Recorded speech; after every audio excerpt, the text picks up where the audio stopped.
There are 7 things that Capital One will not tell you about their credit cards and how they operate. Many of you, including myself, have spent so many hours racking our brains trying to understand why we can't increase our credit limits or why certain credit cards are completely off limits to us. You've probably shown massive loyalty and stuck with Capital One for years, and yet they never acknowledge the relationship you've built with them and keep you at arm's length when it comes to credit. The problem is there's a hidden system Capital One uses that potentially makes them more money, but the trade-off is your credit limit is painfully hard to increase, and most people don't know that there's one specific way that you can upgrade your Capital One card without wasting time arguing with customer service. If you have the Quicksilver card with an annual fee, this is going to be a lifesaver for you. The first thing that Capital One will not tell you is that they pull from all 3 credit bureaus. Most credit card issuers are just going to pull from one single bureau, but Capital One pulls from all 3. It's just insane. Now, if you don't know, when you first sign up for a credit card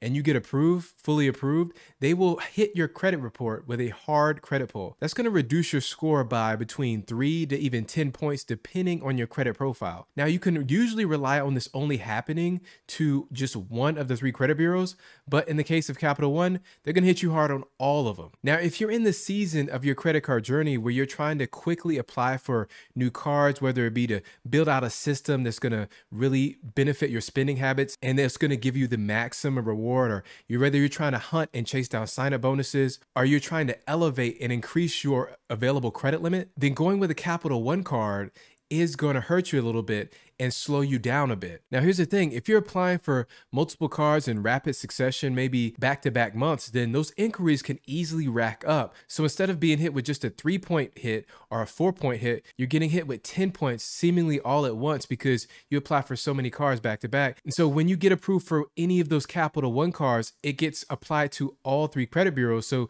when you go for any subsequent card, it's going to stack right on top of that inquiry, no matter what bureau that other issuer pulls from. So there's this high-level strategy called credit stacking, and all that really means is that you strategically pick the order that you apply for different credit cards based on the issuer and which agency, which bureau they pull your credit from. And you do this in a way that allows you to maximize how many credit cards you can get approved for in a short amount of time, and with the least hard credit pulls on any one agency. When you sign up for a Capital One card, it kind of throws a monkey wrench in that plan, and you really can't execute it as flawlessly as you would like when you're trying to credit stack. So with Capital One, there's really no gaming the system here. You can't just apply these high-level strategies.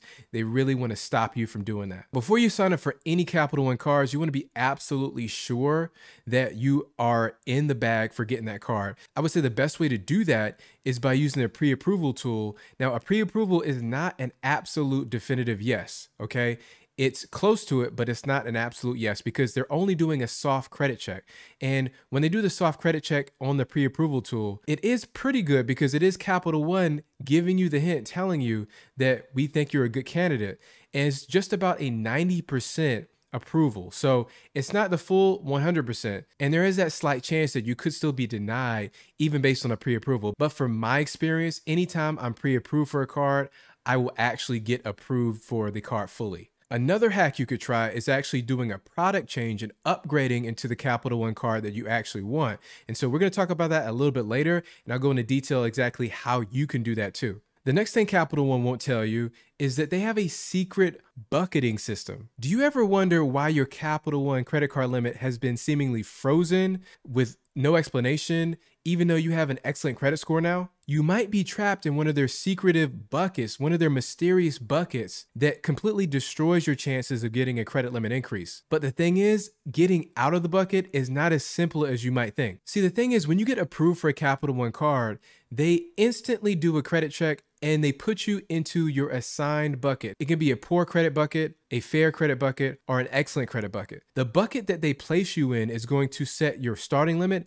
and all of your chances and opportunities of any future increases. What I've discovered is that this bucket is really part of Capital One's business model. They have something called the Capital One Multi-Action Execution Trust. And this allows investors to basically invest in the credit card debt, in your credit card debt, and it allows Capital One to get more funding for their business. This gives them more liquidity, more cash flow, and it allows them to lower the risk or mitigate that risk associated with lending money out to customers like you. So this helps their operations, it helps them make money, it helps them cash flow easier. But because they're operating this pretty complex system with a lot of regulations, it's hard for them to move you from one bucket to another. So it makes it extremely hard for your credit card that you got assigned when you maybe had a fair credit or a low credit score. And it makes it hard for your credit limit to grow with you throughout your credit card journey. And a low credit bucket or a poor credit bucket is really indicated by a low starting credit limit. So if you had a low starting credit limit, maybe $500 to $1,000,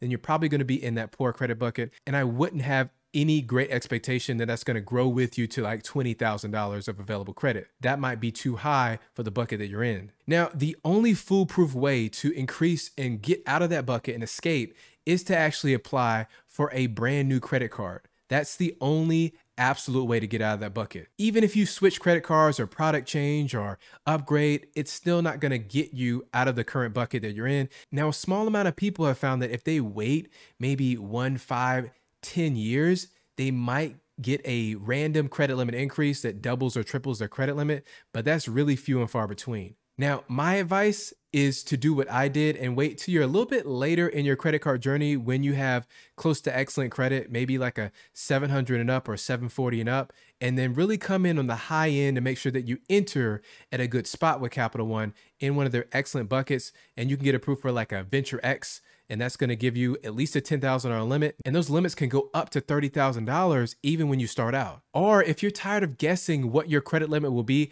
after you sign up for a card and you want to avoid any unnecessary hard credit pulls, then download this cheat sheet I made with links to 10 credit cards that show your starting limit before approval. Just hit the link below. Now, you might be interested in one of their Saver cards, a Saver or Saver One card, but Capital One treats them very differently than the rest of their lineup. Whether we're talking about downgrades, pre-approvals, or upgrades, the Saver cards are just treated differently. Now, for example, one of my first cards was a Saver card. It's metal, really nice feel, and it comes with 4% in cash rewards on 3 different categories. But it charges a $95 annual fee. Now, mind you, at the time, I didn't spend enough to warrant to justify the $95 annual fee associated with this card. My spending wasn't high enough to out-earn that annual fee. And the thing is, it's only a 1% difference from the Saver card, the premium Saver card, to the Saver One card with no annual fee. And if I was able to get that Saver One card,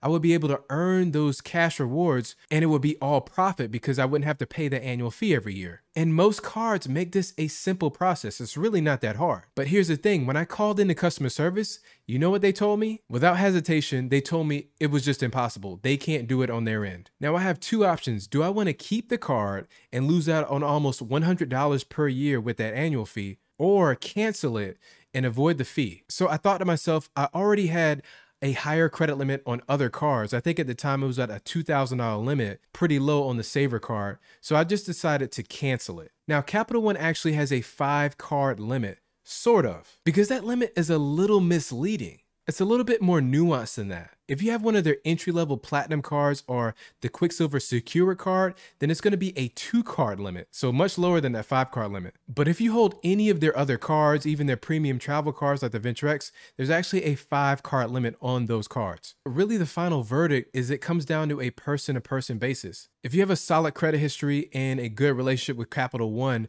then they can actually bend that rule back and forth for you. So that 5 card rule isn't gospel, but they can actually be more flexible. Now, Capital One doesn't want you to know that they report their business card usage to your personal credit. Now, there's a few reasons why this is actually a bad thing, and Capital One should be ashamed that they do this. You know, your business expenses can be extremely high and low depending on the month. I mean, you can really spend a lot of money on your business.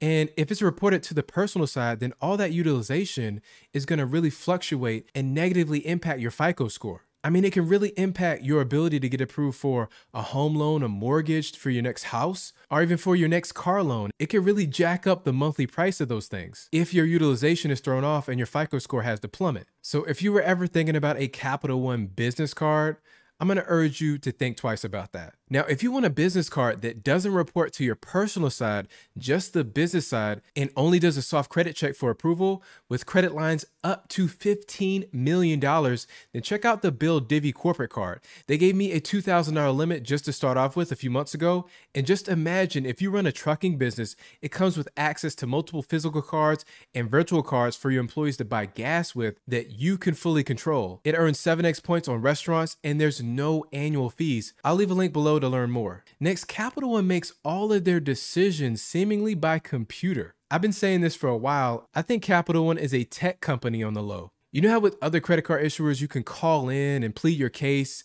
Maybe you have a good reason. Maybe there's something that's incorrect in your credit report and you can call into the reconsideration line and there'll actually be a human being answering, empathizing, and sympathizing with you. Well, with Capital One, that's just not the case. They're all about their algorithms and their computer models, and they stick to it. There's no room for negotiations. What the customer service rep sees on their screen is what they're going to tell you, and there's no change in that. There's so much of a tech company that they even hire like Silicon Valley does. I mean, there's a report that came out just a few months ago that they were hiring like 1,100 tech jobs. And you can even see it with the products they release. They have that Eno virtual assistant, and then they have that Chrome extension that allows you to manage and create as many virtual cards as you want. Now, those things are nice, but I still want a more customer-focused, personal, human being-led experience. Capital One just uses a computer for most of the decisions. Next, this is something that most people are going to get massive value from. Capital One is hiding a secret upgrade portal. This is a very underused benefit,